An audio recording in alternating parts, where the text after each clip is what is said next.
राकेश जी, भले ही मंच पर जगह ना दी गई हो, लेकिन सम्मान में कहीं कोई कमी नजर नहीं आ रही है। राकेश जी जी, मैं वही कह रहा हूं कि ये जो पूरा का पूरा कुनबा अपने को दिखाई दे रहा है, उसमें भारतीय जनता पार्टी के सांसदों से ज़्यादा सहयोगियों को सम्मान देके ये दिखाने का प्रयास किया गया है कि सहयोगियों को।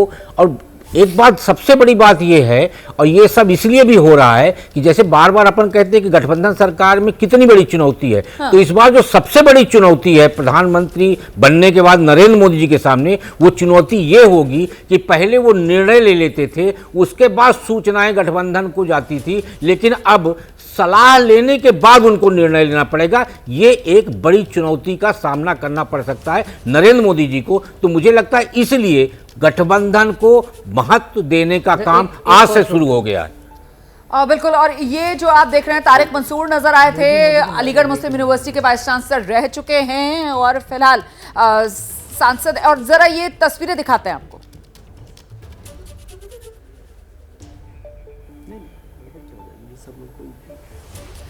हमारे तमाम यहाँ पर जो एक्सपर्ट पैनल है वो लगातार बना हुआ है, और जिस बात को लेकर हम चर्चा कर रहे हैं उसी को थोड़ा सा और आगे बढ़ाते हैं। जी, वो कहते हैं ना अंग्रेजी में, well begin is half done. तो फिलहाल ये एनडीए की शुरुआत जो है वो बिल्कुल सही नोट पर होती हुई नजर आ रही है, क्योंकि जो बुनियादी बात है कि आप साथियों को सम्मान के साथ लेकर चले, उसी अंदाज में ये सधी हुई शुरुआत संसद के सेंट्रल हॉल से एनडीए संसदीय दल की पहली बैठक में। विजय जी, बिल्कुल, गठबंधन के लिए सबसे जरूरी यही है कि एक गुड ह्यूमर में रखा जाए, सम्मान के साथ रखा जाए। बहुत सारी शर्तें जो हम लोग चर्चा में करते रहते हैं, वो शर्तों की जरूरत नहीं होती है, लेकिन आप यदि गुड ह्यूमर में रखते हैं, सम्मान पूरा देते हैं, जगह पूरा देते हैं, उनकी सुनवाई पूरी करते हैं, तो वो गठबंधन बेहतर तरीके से चलता है। और उसके लिए ये मेरे ख्याल से अच्छी शुरुआत है। और ये उन लोगों के लिए भी जवाब है जो कल तक कह रहे थे कि नरेंद्र मोदी जो है वो गठबंधन का कोई उनको एक्सपीरियंस नहीं है, वो कैसे इस गठबंधन को चलाएंगे। तो उसकी एक बेहतर शुरुआत यहाँ से देखी जा सकती है। बिल्कुल। और देखिए किस तरीके से एक तरफ संसद का सेंट्रल हॉल जहां पर शुरू होनी है एनडीए संसदीय दल की बैठक, और वहीं दूसरी तरफ संसद भवन परिसर के बाहर देखिए कैसे बाकायदा ढोल बज रहे हैं, खुशियां मनाई जा रही हैं, क्योंकि इतिहास बनना यहीं से शुरू होगा। सबसे पहले प्रधानमंत्री नरेंद्र मोदी संसदीय दल के नेता चुने जाएंगे, और उसके बाद तीसरी बार मोदी सरकार बनाने का दावा पेश करने के लिए प्रधानमंत्री नरेंद्र मोदी अपने एनडीए के सहयोगियों के साथ राष्ट्रपति भवन जाएंगे। वो तस्वीर फिर से सामने आई, जिस तस्वीर का मैं पहले जिक्र कर रही थी, उत्तर प्रदेश के मुख्यमंत्री योगी आदित्यनाथ की वो तस्वीर है। और साफ तौर पर अगर बॉडी लैंग्वेज उनकी देखें, चेहरा उनका देखें, तो वो मायूसी नजर आ रही है। जो उम्मीद की थी उत्तर प्रदेश में चुनावी जीत की, वो हासिल नहीं हुई। विजय जी, कमी रह गई यूपी से, कमी बहुत रह गई। और वो केवल उम्मीद वाली नहीं, उम्मीद तो उनको 80 सीटों की थी, और कम से कम 70-75 जो 2014 का 72 का आंकड़ा था वहां तक तो पहुंचना ही था। लेकिन बहुत ज़्यादा सीटें कम हो गई हैं, आधी सीटें करीब करीब रह गई, तो वो एक बड़ा नुकसान है। और उसकी जिम्मेदारी मतलब मुख्यमंत्री के तौर पर रही जाती है।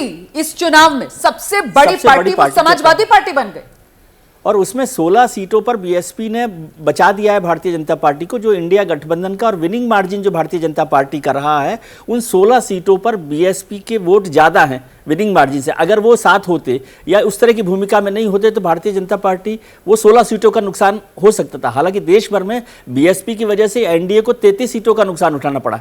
यदि बीएसपी सपोर्ट कर रही होती तो 33 सीटें वो भी भारतीय जनता पार्टी के पास आज दिखाई दे सकती थी, और ये बहुमत का आंकड़ा वो क्रॉस कर सकती थी। मतलब आप ये कह रहे हैं कि अगर बीजेपी के साथ बीएसपी होती तो अगर एनडीए में बीएसपी को ले आते, मायावती को अगर बीजेपी अपने साथ ले लेती, और यदि इंडिया गठबंधन में आ जाती तो वो 16 सीटें जो कम से कम उत्तर प्रदेश में इंडिया गठबंधन ने हारी है, जहां पर विनिंग मार्जिन बीएसपी के वोट से बहुत कम है, तो वो नुकसान भी इंडिया गठबंधन को नहीं उठाना होता, और इंडिया गठबंधन की शायद तस्वीर दूसरी होती।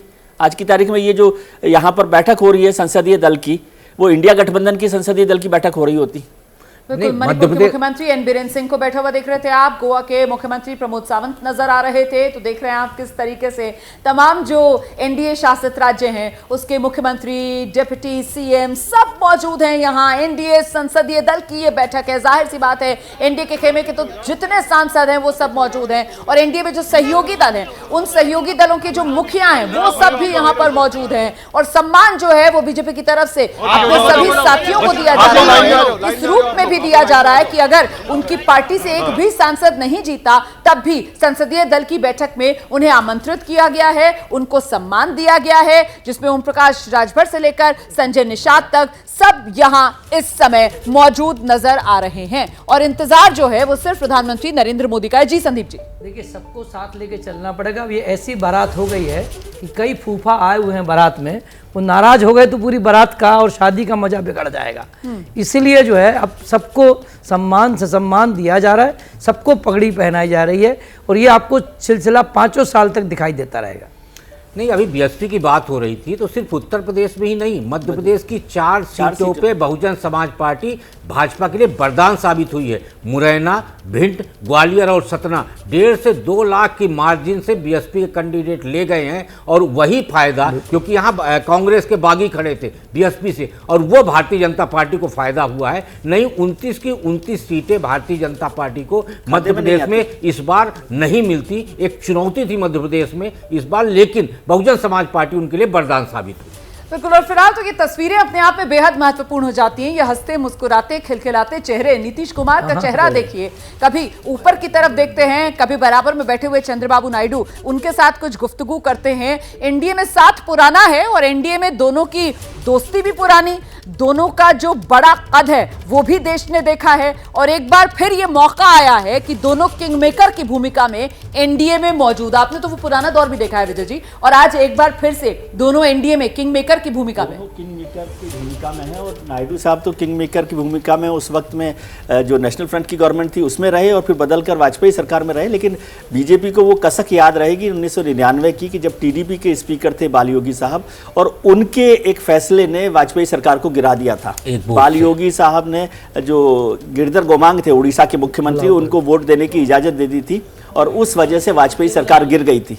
तो वो महत्वपूर्ण है और इसलिए मुझे लगता है कि भारतीय जनता पार्टी इस बार स्पीकर का पद देने की गलती नहीं करेगी, बहुत दबाव अगर नहीं हुआ तो।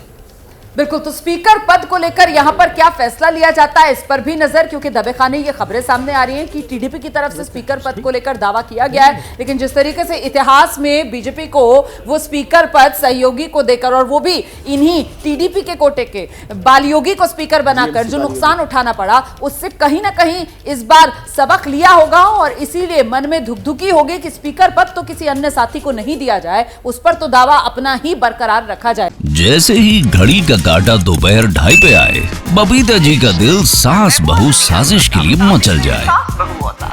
और ये है इनकी बहू, पूरे दिन ऑफिस की टेंशन हो जाए गॉन जब ये करें अपना फेवरेट शो फ्री टाइम पे ऑन।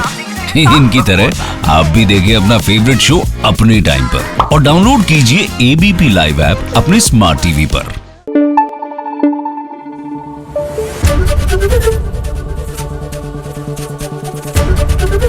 एबीपी न्यूज आपको रखे आगे।